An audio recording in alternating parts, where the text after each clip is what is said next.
ዛሬ 16ኛ ዓመት የጋብቻ በዓላችንን የምናከብርበት ቀን ነውና በጧት ነው የተነሳሁት ለልጆቼ ለባሌ ቁርስ ለማዘጋጀት አብራችሁኝ ዋሉ።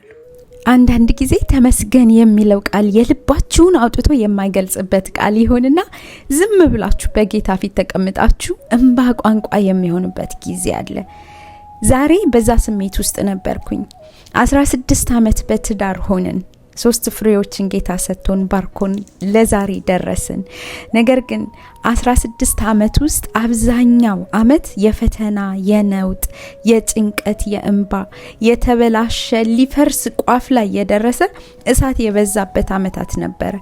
ብዙ ያበላሸሁበት ብዙ የተማርኩበት በብዙ የእግዚአብሔርን እጅ ያየሁበት ፊቱን ያየሁበት ድምጹን የሰማሁበት የታመምኩበት የተፈወስኩበት የተሰበርኩበት ደግሞ የተጠገንኩበት ዓመታት ነበረ። ትዕግስት ተስፋ ጽናት ምን ማለት እንደሆነ በግልጽ የተማርኩበት ፍቅር ደስታ ሐሴት እርካታ በየትኛው በኩል እንደሚመጣ የተማርኩበት ነበር። እግዚአብሔር በቤቴ ውስጥ ገብቶ የደፈረሰውን ያጠራበት የቆሸሸውን ያጸዳበት ዓመታት ነበር። ጌታ ስሙ የተባረከ ይሁን። ለክፉ አሳልፎ አልሰጠንም። ስሙ የተመሰገነ ይሁን። መሰረቱ በኢየሱስ ክርስቶስ ላይ የተመሰረተ ትዳር ይገፋል እንጂ አይወድቅም፣ ደግሞም አይፈርስም። ስለዚህ ዛሬ እንደዚህ እላችኋለሁኝ፣ በትዳራችሁ የተለያየ ፈተና ውስጥ ያለፋችሁ ያላችሁ ጽኑ፣ ተስፋ አድርጉ። እግዚአብሔር የተበላሸውን አስተካክሎ ትዳራችሁን በሚጣፍጥና በሚያምር ሁኔታ አድርጎ ሰርቶ በእጃችሁ ላይ አሳልፎ ይሰጣችኋል። ተባረኩልኝ። ወዳችኋለሁ። ባይ እግዚአብሔር የነው ተስፋ ያደረኩ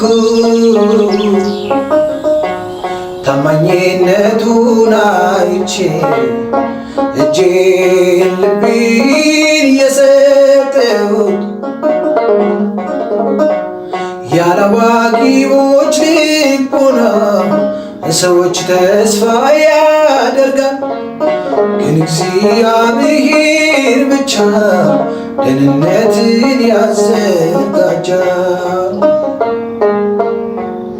እጅግ ተቸግሬ ስማጸን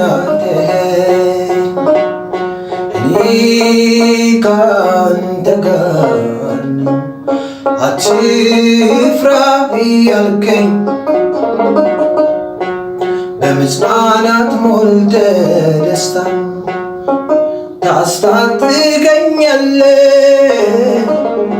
የልቤ አምላክ የዘላለም ድል ፈንታዬ